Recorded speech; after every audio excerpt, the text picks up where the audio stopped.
Hello everyone, it is Mark6 Matt, and welcome back to another video. I know it's been a while since I've made a video. It's been a little bit busy, and I really only make videos when it's something that I really want to talk about. But this is one that I've been meaning to make for a little while now. Basically, these are all my reasons as to why you should just get a MK7 GTI. Don't bother with the MK6 GTI. I guess if you find a really good deal on a MK5 GTI, it might be worth it, but this is basically the MK6 versus the MK7. And why for only a few thousand more dollars you should just save up and get a MK7 instead of a MK6. And this is all coming from a MK6 GTI owner, so I want you guys to keep that in mind.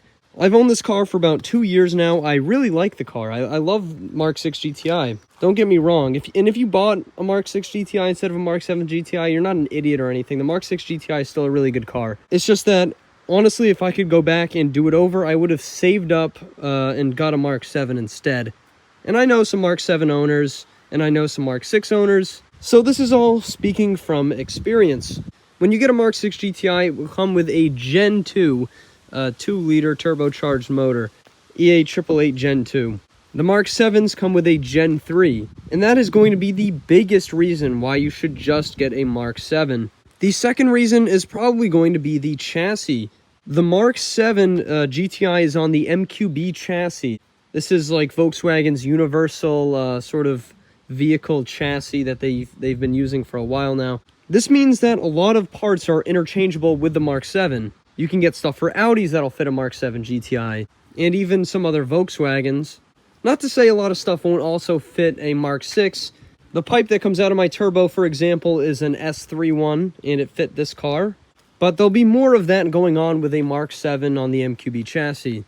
MK7s are also just newer in general, so you won't see as much of this. Some nice faded headlights. You get more updated styling. I don't think the MK6 is a bad looking vehicle. I've also done a few touches to make this vehicle look a little bit better. It's lowered wheels. I think my exhaust looks pretty cool. I got this wing extension, for example, but you can get all that stuff for a MK7 as well. And just the taillights and headlights especially, and pretty much the whole body style of the MK7 looks a little bit better than a MK6 in my opinion. The MK6 is cheaper, yes, so you will be saving up extra money to buy a MK7, but you'll probably save that money in repairs on a MK6. Now this is going to get back to that engine I was talking about. Here in the MK6 GTI, we have a Gen 2. Wow, this thing is dirty, covered in pollen. Anyways, yeah, this is the Gen 2 EA888 motor. It's not a bad motor, but there's going to be several problems. We'll just run through a few failures that can happen to these motors. The big one is the timing chain. This is an expensive one. Every single MK6 GTI that comes with an EA888 Gen 2 motor is going to need their timing chain done. The tensioners will fail in these motors and brick your motor essentially if you don't take care of it. So if you have one with over 100,000 miles, you should definitely look at getting this taken care of. I did a whole video on the reliability stuff with the MK6 GTI, so you guys can check that out on my channel. But yeah, timing chain's a huge one. The next big one is the water pump. This car has seen more than 2 water pumps.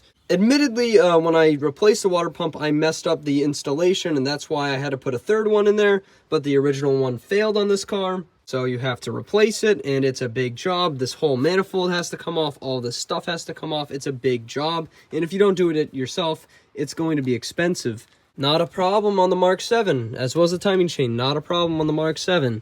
The intake manifold, they have little flappers inside this intake manifold. I guess that can fail. It hasn't failed on mine yet, but I guess that's something that can fail on these cars.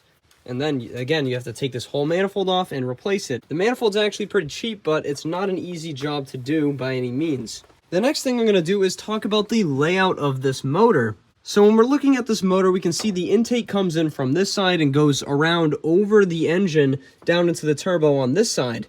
And then the exhaust, you can't see it, but the exhaust comes out the other side and goes down there. If you want to do a downpipe on this car, it's a lot more difficult than a MK7.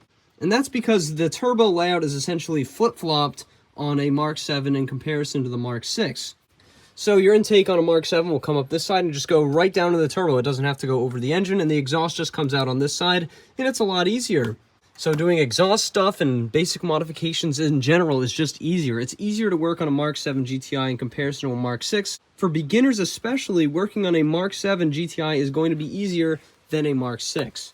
Another common failure on these cars, even in the Mark 7s, is the diverter valve. And to replace that, it's going to be under the motor on a Mark 6. You have to get under the car. It's down there somewhere.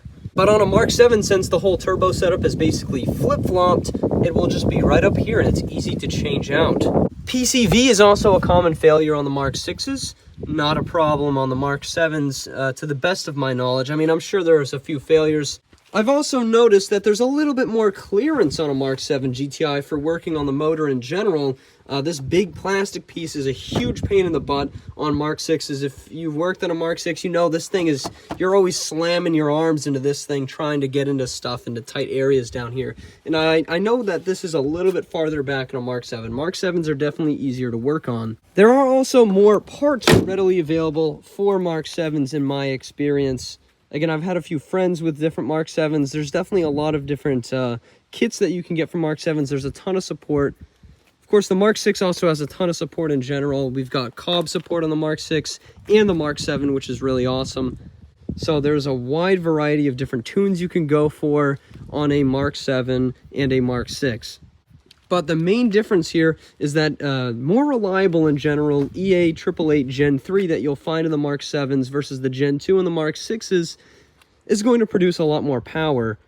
First of all, the Gen 3 Mark 7 motor comes with a larger turbo, and everything just flows better. The motor makes more power in general, but you'll find the tunability is a lot higher with the Mark 7. A big turbo Mark 6, the typical KO4 setup, will probably barely be as fast as a Stage 2, just stock turbo setup Mark 7 GTI. In these motors, the Gen 2 Mark 6 motors can make upwards of maybe a little over 400 horsepower on stock internals, but you're really pushing it there. And on Mark 7s, you can definitely go over 400 and even touch the 500s. Again, it's pushing it, but the Mark 7 in general, the bottom ends can hold more power than the Mark 6 bottom ends. So if you're looking to make some big power with stock internals, the Mark 7 is definitely the way to go. And again, at the end of the day, the Mark 7 doesn't cost way more. Jumping into the interior, some people actually like the Mark 6 interior a little bit more. I'm personally a fan of the Mark 7 interior. A lot of Mark 7s will come with Apple CarPlay to boot, which is really nice, and a backup camera. I installed Apple CarPlay and a backup camera on my car. I've got a video on that if you want to do it to your Mark 6. The Mark 7 is a little bit larger, but it's not like huge or anything in comparison to the Mark 6. It's barely noticeable. But yeah, in general, everyone, I recommend that you get a Mark 7 over a Mark 6. I know that might be controversial. The Mark 6 is still a really good car, so if you already have a Mark 6, you're probably better off just sticking with the Mark 6 you already have. But I kind of regret not getting a Mark 7, even though I love this car. I've done all the different fixes for the motor and everything, so this thing's pretty dang reliable. It's been super reliable for me so far. It's never left me stranded, but that is because I paid attention to those things that need to get fixed, and I fixed them. So yeah, everyone, tell me what you think down in the comments below. If you have any, comments to leave saying maybe I'm wrong or anything, please let me know down in the comments below. I'd love to hear that. But yeah, everyone, thanks for watching. I'm Mark 6 Matt, and I'll see you in another video. Goodbye.